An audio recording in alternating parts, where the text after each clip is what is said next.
Hi everybody, this is Bill from Billboard Comics. I know why I'm talking to Bob Dylan. I'm glad for you to be here. I'm sorry about that. Don't, please don't, no. Oh, you still around? Thank you for those people still around. I apologize, I will not go into my Dylan-esque voice again. I am here back on Billboard Comics with another edition of our sub-feature, which is called Growing Up Comics. This is where I go through memory lane and try to give you an insight about like what it was like to be a comic book reader in the 70s and early 80s and a comic book collector from the 80s all the way up to the present day. There's a whole bunch of generation of people who are in the comic book industry who do not know this. So I want to be the tribal elder on top of the mountain top by a cave that you have to walk up and gain wisdom from. But I'm giving it to you for free, and you don't have to actually like climb a mountain. All you have to do is just watch this video. I would appreciate a like and a subscription and comments if you need to, but you don't have to even do that. If you're getting some value out of it, that's reward enough, and I hope you let people know about it. That's the only thing I ask for. So thank you. This week I am going to, and this is pretty much off the cuff, because sometimes I do like a whole bunch of research and like I do like all kinds of different stuff, and let you know there's. I'm trying to get. I have a couple free hours to actually record here, so I'm going to try stockpile some of these. Too much information for you. I know that. I'm sorry if the Dylan didn't chase you off. That might have, but I'm trying to do this off the top of my head. So some of this information might be like not as detailed as some other videos in this line. As such, I apologize, but I digress. This week I'm going to talk about team up books. Team up books are some of my favorite books of all time. Basically, like as I said a couple other of these videos, I grew up kind of like I had a rather robust allowance for the time period, but my parents didn't really have a lot of money outside that. There's a they spend a lot of times out of work. They work in like a fabric industry. Both of them. There was a strike that kind of like the union negotiated certain amount of money, but my mother lost her job as part of it because they had to cut the staff to pay the other tenured employees, and it was kind of messy, and a lot of times we didn't have a lot of money for stuff. So I tried to make my comic book allowance money work as much as it possibly can. And a lot of this was like through team issues, and I've discovered this in my videos on the Avengers that I've had. Like I talked about, I used to go to team books because you got a lot of characters all at once interacting with each other, and you could find new personalities and new power sets and new stuff like this. So it was really exciting. But team books usually had a set line of characters. You probably had the same character in every issue with like some variance over time. Like Thor would leave the book for a year and then come back later, and like you'd have like a guest appearance by Spider-Man or something like that. But for the most part, you had the same characters over and over again, and that was great because you got to see the same characters over and over again. But if you're a young kid and you want to find out more about the comic book industry and find out more, like not the industry, but like the comic book world that they live in, and find out about more characters and stuff like this, team up books were the best thing for that. Because I used to kind of like focus on team up books and also team books to try to get as many characters that I could possibly find out about if possible. Team up books were kind of a way where they had one major character, and every month he would team up with another character. And each company, DC and Marvel, had two major ones. And I've have complete sets of 3 of the 4. The 4th one I might not ever have a complete set because if you know what it is, you'll know why it's so expensive. I'm going to go through all these now and let you know about them. Some of these have not been published in like ages.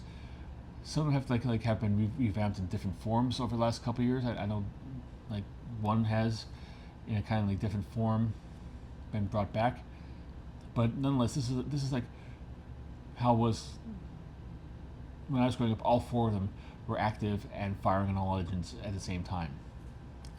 I'm going to try to go in a rough chronological order as much as I possibly can, and I might be wrong with the order. Like I said, doing this off the top of my head because I didn't have time to actually research it, but hopefully you'll be able to appreciate it and correct me if I'm wrong in the comments.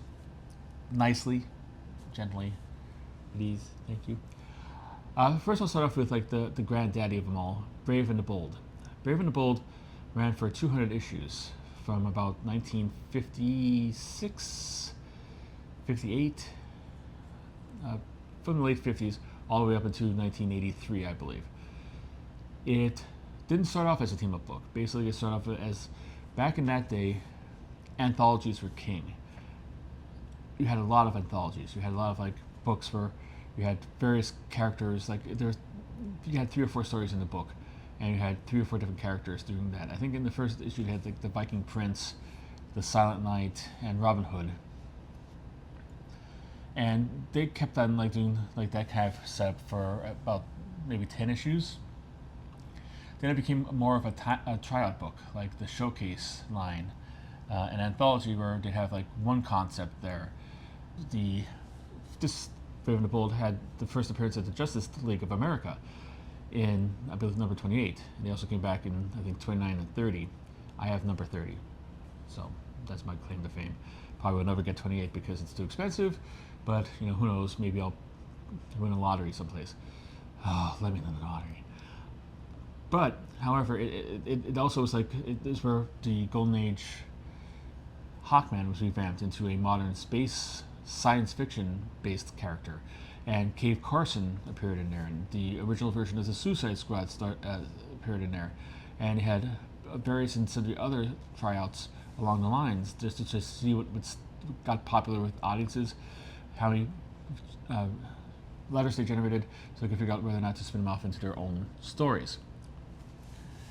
So this went on until about the 50th issue, and then the 50th issue, I think, like featured a matchup between, I believe, the Martian Manhunter and Green Arrow. It was a team up. It was just those 2 characters in there, and granted, it probably kept with the same kind of try it out kind of format.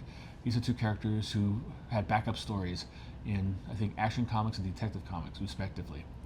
Well, actually, flip that. Martian Manhunter was in Detective Comics. Green Arrow, I believe, was in Adventure Comics, if I'm not mistaken at the time. I could be wrong, but just to get them, try to get them together and see, like, hey, anybody really, you know, likes these guys, and enough to get them a series.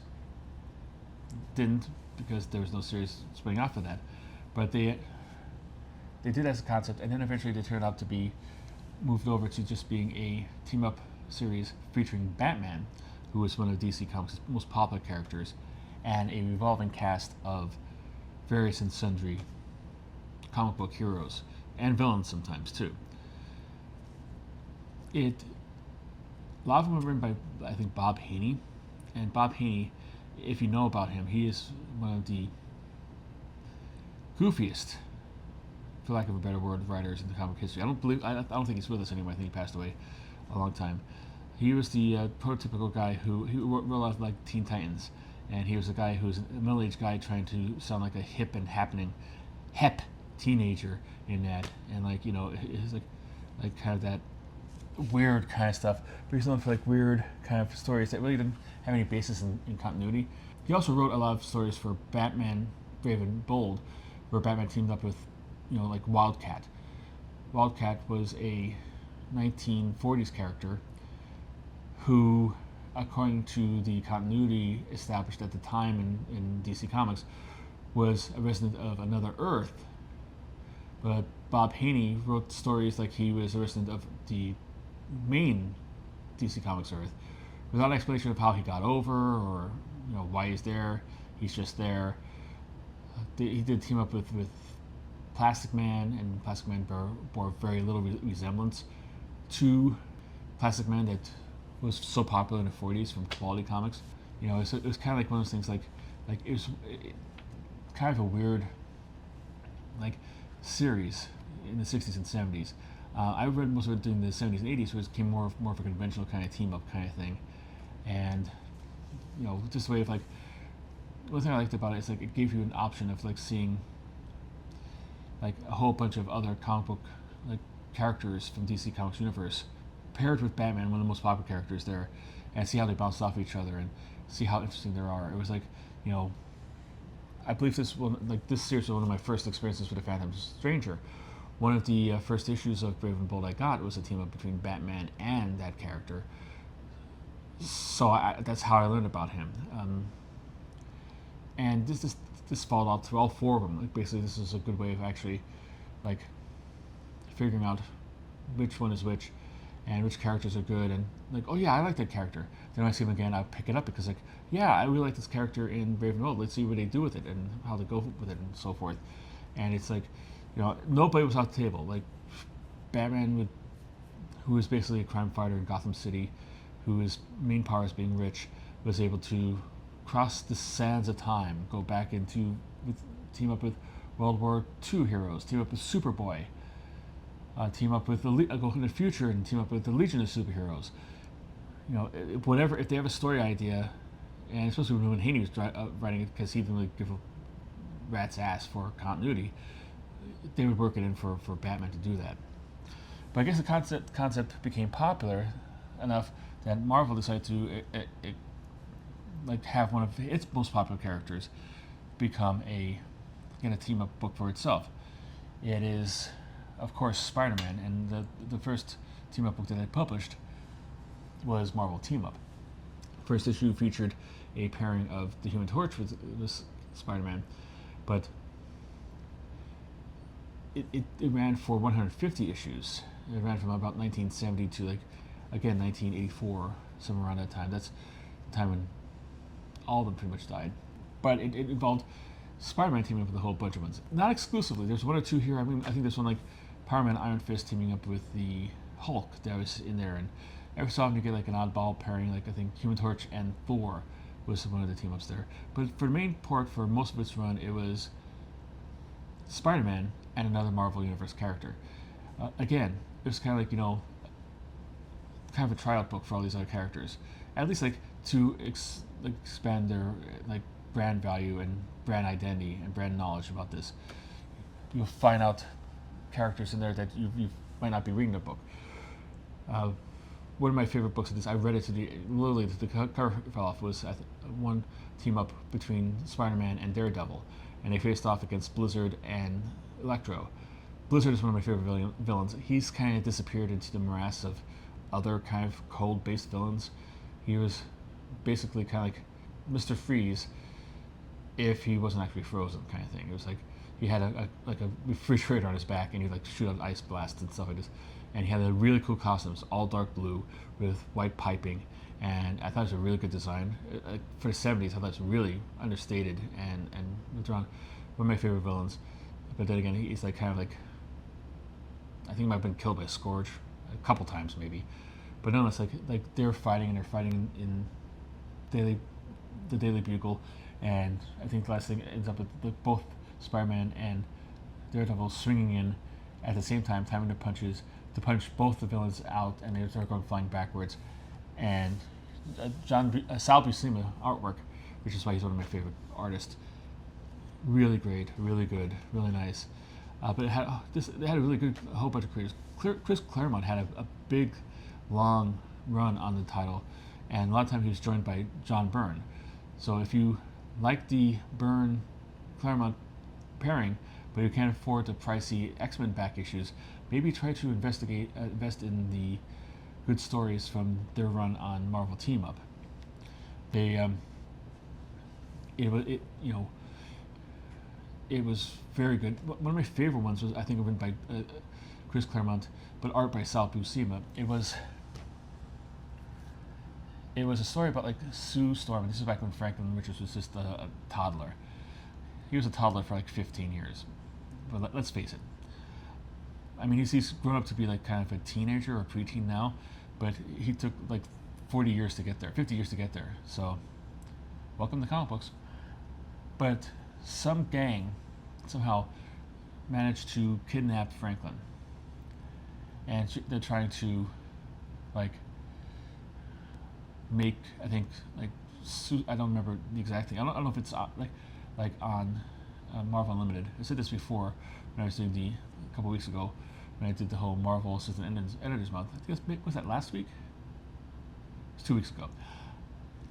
How they don't have all the Marvel team-ups on the Marvel Unlimited, which sometimes when you crossed over with Red Sonja or Conan and stuff like this, yeah, you don't know the rights to those characters. Why you're having them, you can't have them on your database. Fine, I understand that, but them going up against Sue Storm, you should have that on there. But nonetheless, I digress. A gang kidnapped Franklin and then trying to blackmail her, and I believe to do like some kind of crime that she wasn't willing to. But Sue Storm goes into badass mother mode, and she just tries to track him down, and emotionally powerful. She's pissed off, she's worried, she's sad, and she's going off there. And like I was captivated by it because it was like, sit down, relax, and just watch her exact her vengeance. But the whole thing is she's supposed to be like coming alone because if she had anybody else, Franklin would get killed. So she's doing this all by herself.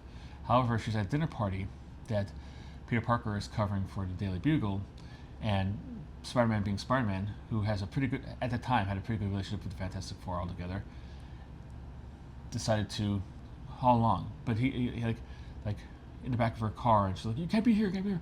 Listen, I don't love Franklin as much as you do, but I like him, and I think he's a great kid. And what kind of person would I be if I let the son of my friends be endangered and not do anything about it? And then she goes, all right. And she kept him invisible to the whole thing. And like one of the says things, he had to go on to Shea Stadium, which was the home of the New York Mets at the time, go on to like the front thing and stand there and have them drop off the information or like whatever she needs to do by the thing there. And like I thought that was kind of cool. Like when they did the similar thing in Die Hard with a Vengeance, where they went to Yankee Stadium to find out the seat, to find out the next clues that Sybil Simon wants them to do. I thought there was a nice like kind of parallel to that, so I like that as well. But Spider-Man is hanging there. She gets the information from the guy, and the guy don't screw it up, and they got really cocky. And Spider-Man throws a tracer on him, and they trace him back to they have like a hole in the wall kind of thing on a subway tunnel. That is their headquarters, and they're using as headquarters, and they're able to go like into like this secret room in the subway. So eventually they go there and they find there, and Sue just kicks ass, and Spider-Man helps, but it's just Sue laying waste to these people and getting like Franklin back. It's a much better story than I could ever kind of explain to you. I think it's number 88, if I'm not mistaken.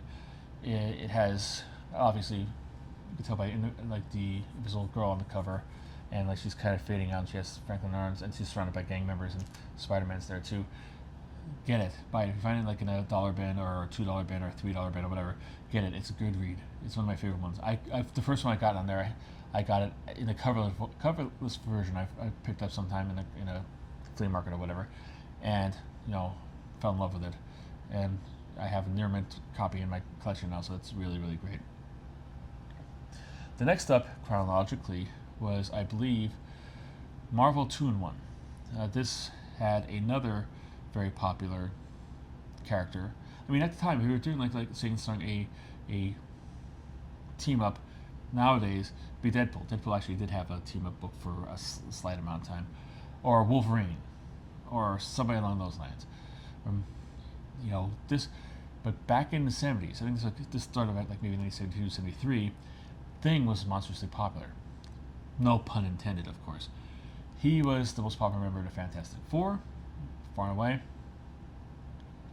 And he was very good at marketing and stuff like this. So they decided to actually have him do a team-up book. They tested the waters in a anthology called Marvel Feature. Back in the 70s and 60s, both DC and Marvel had a whole bunch of like these series that you could just throw concepts up there and see if they stick. Not just like characters and arcs and stuff like this. You could actually have storylines and I think Weird World appeared in there. I think Doctor Who first appeared in Marvel Premiere, a different version. But Marvel Feature, the first issue featured the first pairing of the Defenders, which I own that issue. But after that, it went on to having, I think, a 3-issue run of The Thing teaming up with other people. It wasn't called Marvel 2-in-1 at the time. It was just basically like him wrapping up the series with him, I think, matching up with Iron Man and a bunch of other people. And I guess like those issues were successful. I think there's like the last 3 or 4 issues of the actual series. So afterwards, they did away with Marvel Feature, but they gave him his own series in Marvel 2-in-1. It lasted for 100 issues. It lasted from like 1972 to like 1983, before it's canceled, and it was replaced by this. I'll get into that later, but it was basically Thing teaming up with another member of the Marvel universe. This is they also had like a reoccurring stories in this one, at least. I don't know if they had any in Marvel Team Up, but I know they did have it in this one, like the Project Pegasus saga, which involved like Quasar and Aquarian and Giant Man, which is Bill Foster at the time, and Captain America, and it was played out over 5 issues, but each issue had a different character, but they all played into the giant narrative of the storyline of the Project Pegasus saga. So I thought that was very interesting and very unique. And I'll go into the 4th one very quickly, and you think like, considering the character, this character should have been one of the first because he's arguably the most popular character of all 4 of them. But he didn't. He was the last one. He came out in 1977, probably close approaching when his movie was about to come out. Kind of like, sure, good. Why not have another Superman book when that's coming out? But it was DC Comics Presents, and it featured Superman with a whole bunch of other heroes, from the DC universe, and sometimes every so often a villain too. And this was great too. The most famous issue of this, I think, was number 26. Number 26 is when, because like DC had a policy back in like the early 80s, late 70s, of including like a insert into their comic books. It was almost like a 8 or 16 issue comic book, where they do a preview of an upcoming concept that they're going to make a comic book out of. Certain concepts that happen here, I think Atari Force appeared this way, Amethyst, Captain Carrot, Firestorm, Blue Devil, I think, made its first appearance this way, All-Star Squadron. They all made their first appearance in this interior thing. But the most famous one of them all happened in DC Comics Presents number 26, which was the first appearance of the new Teen Titans. This is before Marv Wolfman and George Perez rebooted and revamped the concept for their own individual series, and it became one of DC's most successful series. So this is the one that if you could probably buy a lot of the DC Comics Presents in dollar bins or bulk boxes or whatever, but this one will cost you money because it's the first appearance of that team. So just be on the lookout for that. But the series lasted from 1977 to like about 1984 for 97 issues, I believe. I loved them because I had a subscription to Marvel Team Up. That's my favorite of all 4 of them, basically because I like Spider-Man best of all 4 characters. But I did get a lot of the other ones. I got like a lot of the DC Comics Presents. Another DC Comics Presents issue was, I believe, number 88, I'm not saying, or 1982, something like this. There was a team up with Swamp Thing. And the good thing about this, I don't need to give you the exact issue number. You just have to look for like the actual cover, because the cover advertised who the co-star was, so you could just track it down that way. But it was Swamp Thing story where he teamed up with Superman. Superman had got some kind of alien virus, and he was like spazzing out. He's feverish and he's lashing out. He took himself to a remote area of Louisiana so he didn't hurt anybody. But that's the home thing of the Swamp Thing, and Swamp Thing is like, what's going on? And eventually finds out he's got like a virus in him, and he helps him get cured before he destroys the entire swamp, because part of he's going in rages, and like his heat vision is going off. That is another great story of these titles. If you can only buy 2, buy those 2. Buy the Swamp Thing from DC Comics Presents, and also the Sue Storm version.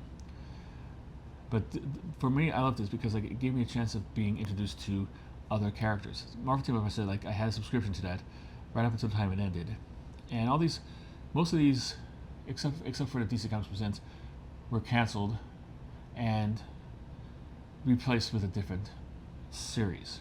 Brave and the Bold was canceled, and like 1982, 83, before Crisis happened, and it was replaced with Batman the Outsiders, another Batman book, but this one had a set team of comic book heroes.